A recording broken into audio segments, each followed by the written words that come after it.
Tidak peduli berapapun usiamu, tidak peduli apapun jenis kelaminmu, pasti semua orang pernah mengalami yang namanya jerawat.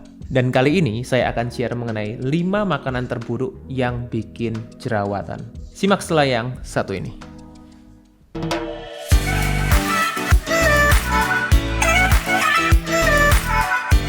Oke, jadi sebelum masuk ke materinya, saya akan intro dulu, saya perkenalkan dulu yang ada di meja ini, Healthy Cook. Jadi Healthy Cook ini adalah provider makanan sehat yang berdomisili di Surabaya. Jadi ada cateringnya, juga ada cemilan-cemilan sehatnya juga. Spesialisasinya Healthy Cook ini adalah personalized healthy catering. Maksudnya gimana? Bukan healthy catering yang biasa, tapi juga bisa menyesuaikan dengan kebutuhan tiap orang perorangan, sesuai goalnya, sesuai kondisi kesehatannya, yang disesuaikan dengan kebutuhan masing-masing individu. Oke, sekarang kita akan masuk ke materinya. Halo Sobat Sehat, jumpa lagi bersama dengan saya Dr. Hans di channel kesayangan kita SB30 Health episode Panas, panduan nutrisi tanpa sensor. Dan kali ini saya akan share mengenai apa sih 5 makanan terburuk yang paling sering bikin jerawatan. Nah, jerawat ini masalah yang tidak kenal usia, tidak kenal jenis kelamin. Nah, biasanya memang ada di masa-masa tertentu banyak orang mengalami jerawat yang lebih banyak, tapi juga tidak masalah berapapun usianya, bisa jerawat ini muncul kapan saja ya, terutama ketika pola hidupnya kurang sehat. Nah, pola hidup itu apa? Salah satunya adalah makanan. Nah, di sini sebelumnya saya akan share mengenai faktor risiko jerawat itu sendiri. Nah, di sini ya, jadi saya akan jelaskan nanti ya beberapa faktor risiko yang paling sering. Yang pertama adalah karena perubahan hormon. Yang kedua adalah gangguan hormon. Nah, bedanya apa dok? Perubahan hormon sama gangguan hormon. Nah, ini saya jelaskan ya. Perubahan hormon ini yang terjadi secara natural, biasanya pada masa-masa puber. Tuh, ya. Jadi pada masa-masa puber, baik pada wanita maupun pada pria ya, laki-laki, perempuan sama. Jadi pada masa puber biasanya akan mengalami jerawat yang lebih banyak. Kemudian yang kedua, pada masa menstruasi. Tapi kalau menstruasi tentunya ya pada wanita saja, pria tidak mengalami. Kemudian juga bisa terjadi pada masa-masa kehamilan. Ini juga ya biasanya dialami pada waktu trimester pertama, itu fluktuasi hormonalnya sangat besar itu biasa pada wanita-wanita hamil. Bedanya dengan gangguan hormon apa? Gangguan hormon ini terjadi karena ketidakseimbangan hormon. Jadi masalah-masalah yang berkaitan dengan medis. Contohnya seperti PCOS. Nih, paling banyak pasien saya mengalami PCOS.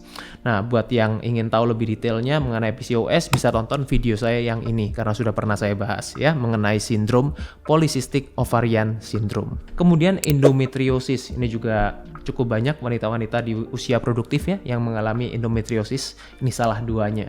Kemudian apalagi masalah-masalah seperti gangguan hormon tiroid, terutama adalah hipertiroid. Ini juga yang bisa menyebabkan masalah-masalah hormon yang berkaitan dengan jerawat tentunya.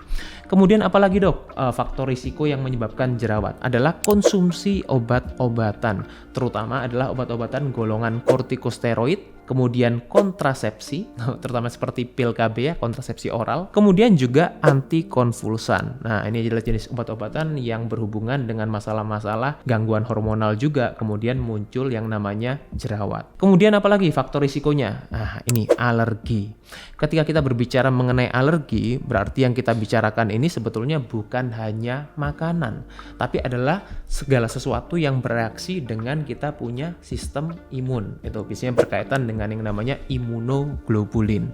Nah, jadi alergi itu contohnya apa aja? Makanan itu yang selama ini kita sering dengar. Alergi itu juga bisa dengan paparan benda-benda atau bahan-bahan tertentu. Nah, terutama kalau kita berkaitan dengan kulit, wajah, itu biasanya dikaitkan dengan kosmetik atau mungkin sekarang lebih dikenal dengan istilah skincare dan lain-lain. Kemudian alergi juga bisa karena binatang. Itu juga bisa ya karena bulu binatang-binatang tertentu. Ada orang yang alergi, kemudian juga bisa muncul reaksi seperti jerawat. Nah, kemudian yang paling sering dikaitkan selama ini adalah mengenai kebersihan. Apakah betul? Yes, itu juga bisa menjadi salah satu faktor risiko. Dan juga stres. Nah, ini kalau zaman-zaman now banyak orang yang mengatakan ya yang namanya mental health. Ada yang orang-orang mengalami anxiety bahkan sampai depresi. Sebetulnya stres itu tidak harus sampai segitunya.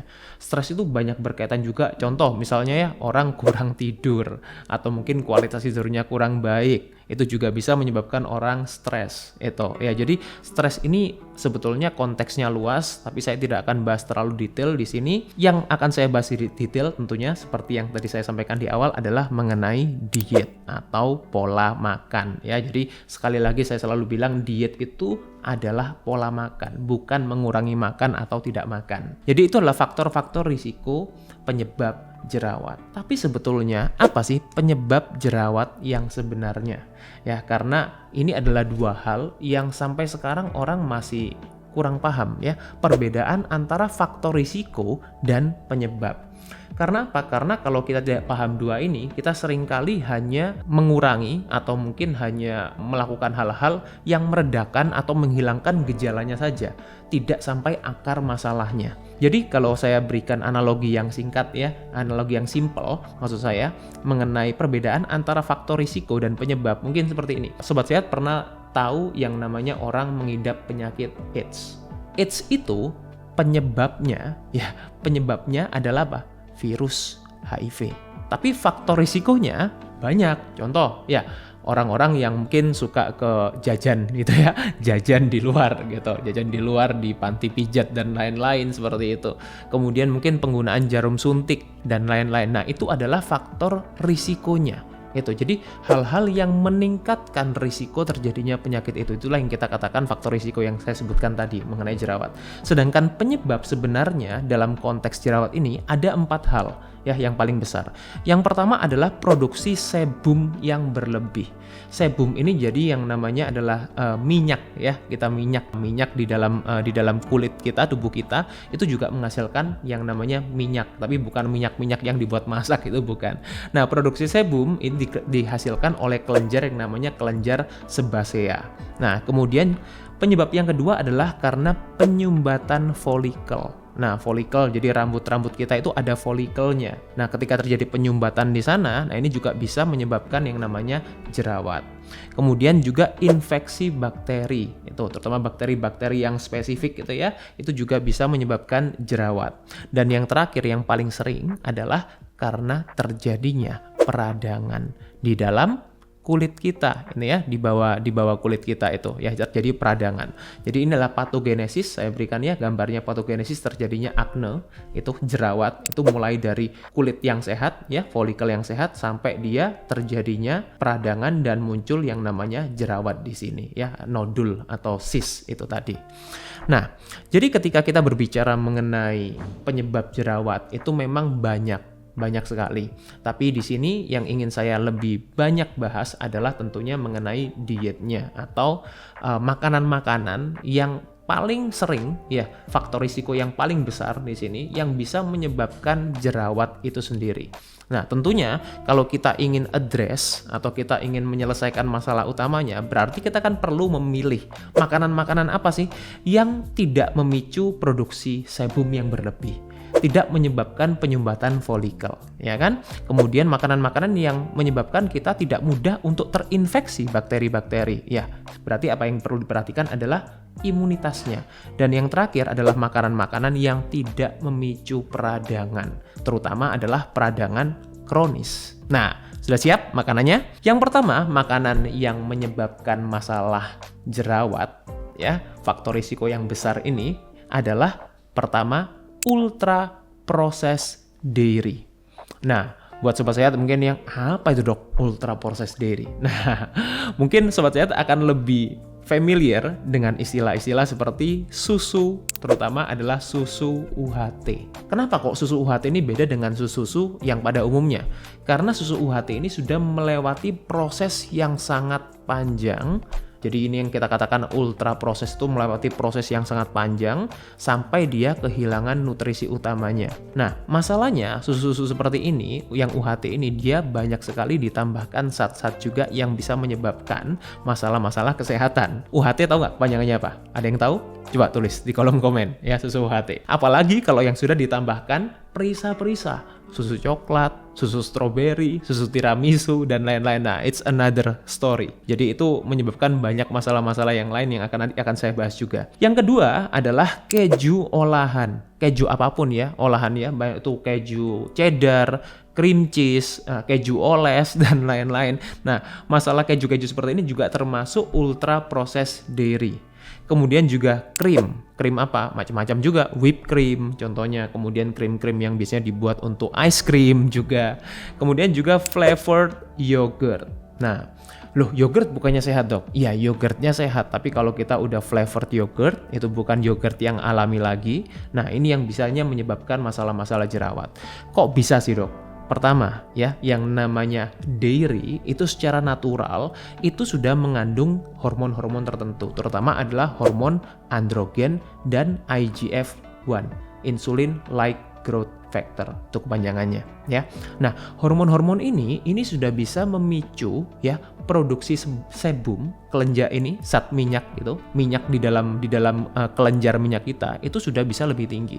Itu secara natural. Masalahnya sekarang kalau orang itu sudah mendapatkan yang namanya dairy dari sumber-sumber yang kurang sehat, dari sapi-sapi yang kurang sehat atau mungkin hewan-hewan lain juga ya yang penghasil susu juga, kemudian disuntik hormon-hormon, ini bisa menyebabkan hormonnya lebih tinggi lagi yang sudah terkandung secara natural di dalam produk dairy itu sendiri.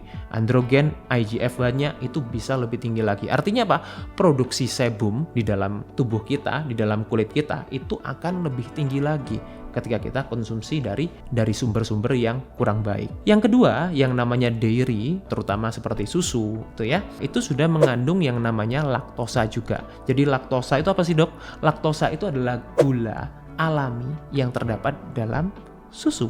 Nah, laktosa itu juga memicu yang namanya insulin. Itu tadi. Nah, di mana insulin ini juga bisa menyebabkan masalah jerawat. Kalau dia terpicu secara terus-menerus, dia akan meningkatkan yang namanya androgen juga. Nah, itu. Kemudian, beberapa orang itu juga punya masalah alergi. Tadi ingat yang tadi saya katakan, alergi itu selalu berkaitan dengan yang namanya protein. Nah, protein di dalam susu itu namanya adalah kasein, itu yang paling tinggi. Kemudian juga ada whey, tapi biasanya whey ini lebih kecil orang-orang yang mengalami alergi whey. Lebih besar biasanya orang mengalami kasein alergi. Ya, jadi itulah makanan pertama yang perlu dihindari adalah ultra processed dairy. Makanan yang kedua apa? Makanan yang kedua adalah lemak trans. Nah, memang ini bukan makanan tertentu ya, tapi adalah kelompok makanan yang mengandung lemak trans. Ya, jadi ada studi di sini ya, buat yang ingin tahu studinya nanti akan saya berikan di description ya.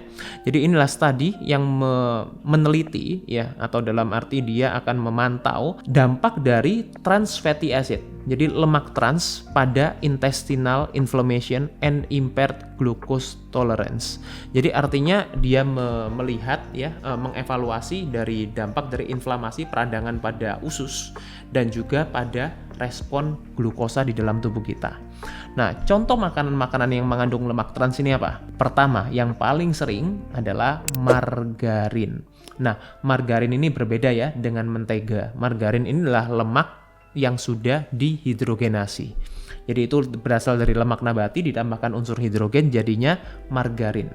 Margarin ini tidak bisa dicerna secara baik oleh tubuh kita, berbeda dengan mentega. Kemudian makanan-makanan yang mengandung margarin atau mungkin mengandung lemak trans juga secara umum, contohnya seperti croissant. Nah, siapa nih yang suka makan croissant ya? Jadi jangan komplain kalau sering makan makanan seperti ini, croissant, pastry dan lain-lain, kemudian sering jerawatan. Kemudian juga cookies ya, cookies secara umum, kemudian juga selai, terutama selai kacang, kemudian donat, french fries, nugget dan lain-lain. Ini makanan-makanan yang paling sering mengandung lemak trans di dalamnya. Nah, dampak lemak trans kok bisa sih bikin peradangan, bikin jerawat maksud saya.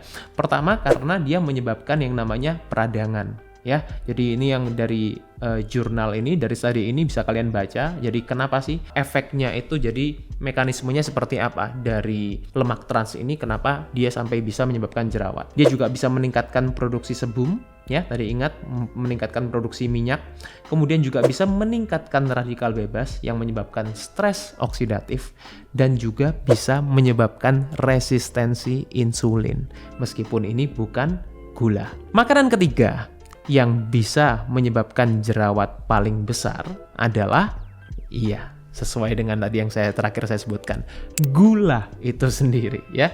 Nah, bukan cuma gula-gula tertentu, ya semua gula kalau kita konsumsi dalam jumlah yang tinggi, termasuk juga karbohidrat olahan. Ini juga bisa meningkatkan faktor risiko, ya, meningkatkan risiko menyebabkan jerawat. Di sini saya ingin sampaikan suatu statement karena banyak orang yang masih bingung membedakan antara gula dan karbohidrat. Apa maksudnya?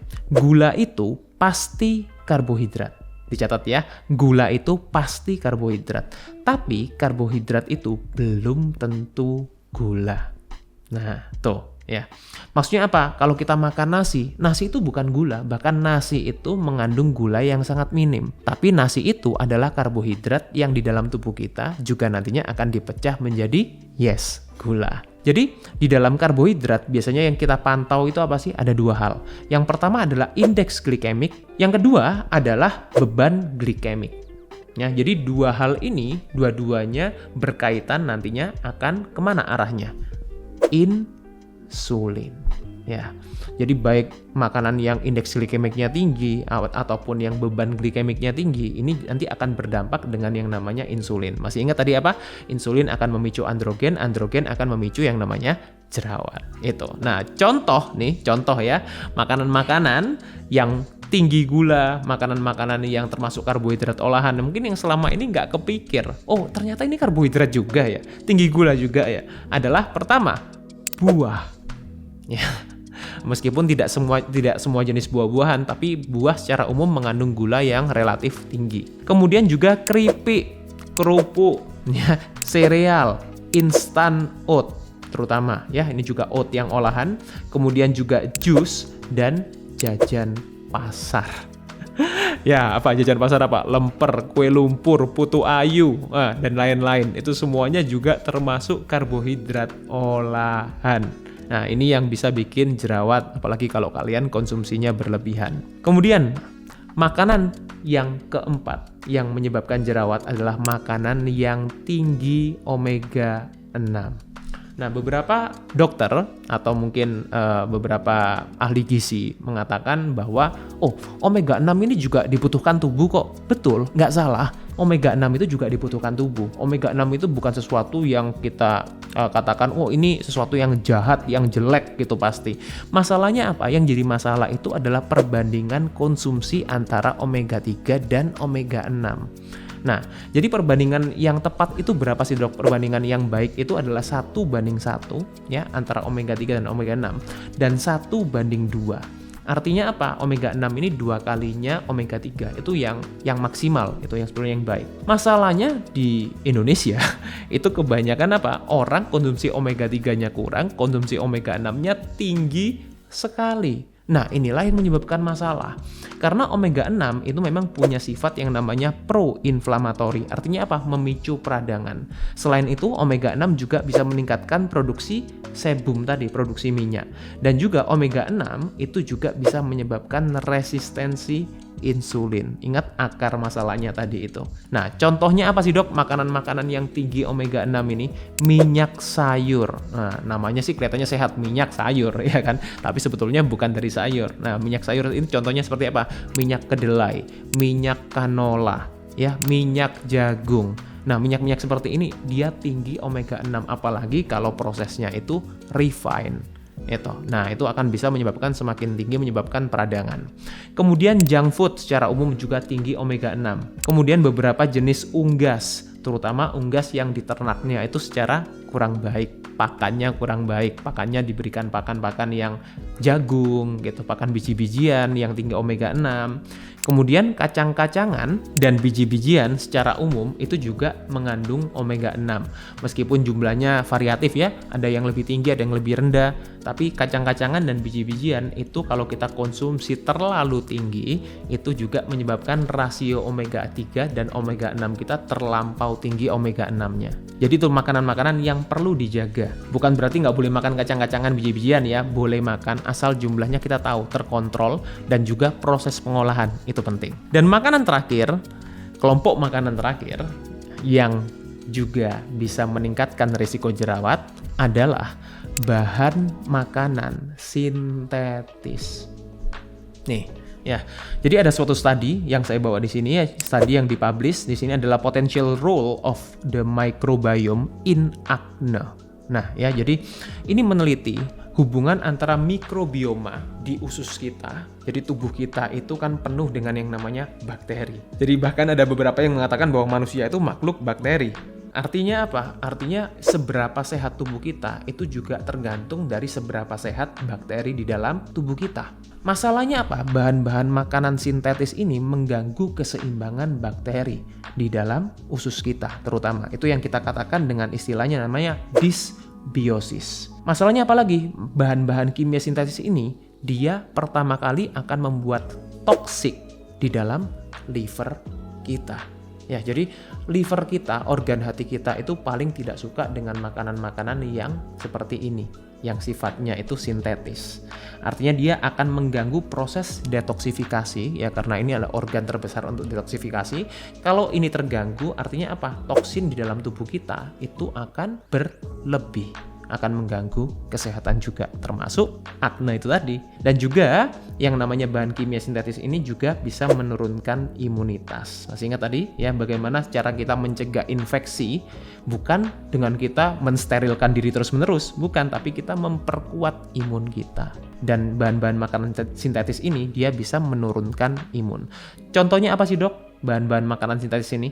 Perisa sintetis. Ya, perisa apapun, perisa buatan itu ya. Kalau ada perisa karamel, perisa apalagi, perisa ayam, perisa dan lain-lain, perisa jamur itu ya. Jadi perisa ini orang semakin kesini semakin kreatif nih membuat yang namanya rasa-rasa itu. Perisa coklat gitu, perisa keju ya dan lain-lain. Kemudian pewarna makanan ya, meskipun dalam arti dikategorikan aman, tapi kalau kita konsumsi dalam jumlah yang berkepanjangan ini juga bisa menyebabkan masalah-masalah seperti jerawat juga.